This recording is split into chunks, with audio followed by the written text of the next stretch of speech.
Sonia గౌతమ్కి support చేసింది, నిఖిల్కి అయితే కాదు.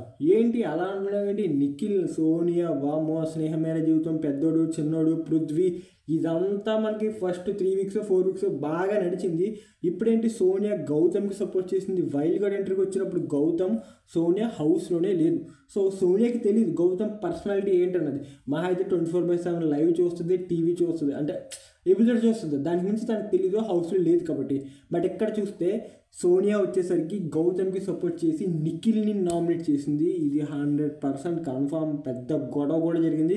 గొడవ కారణాలు ఏంటి, ఏమేమన్నారు, ఎంతసేపు జరిగింది గొడవ, మధ్యలో ఎవరు ఇన్వాల్వ్ అయ్యి ఉన్నారు, ఇదంతా ఒక గేమ్ రిఫ్రెష్మెంట్. అంటే నిఖిల్ గెలవాలనుకుంటుందా లేకపోతే ఇటు గౌతమ్ గెలవాలనుకుంటుందా, వీటన్నిటి మీద బొచ్చే వీడియోలు చేశాను, వెళ్ళి చూడండి. అంటే రెగ్యులర్ చూసే వాళ్ళు చెప్తున్నా, కొత్త వాళ్ళు చూసినా చూడకపోయినా మీకు ఎలాగ అప్డేట్స్ వస్తూనే ఉంటాయి. అది ఏ సోర్స్ అయినా పర్లేదు, నా దాని నుంచే తెలుసుకోవాలని నేను ఎప్పుడు అనుకోవాలా. ఓకే, మీకు ఎలా అనిపించినా పర్లేదు, మీకు ఏం తెలుసో కింద కామెంట్ చేయండి, నేను చూస్తాను. Thank you.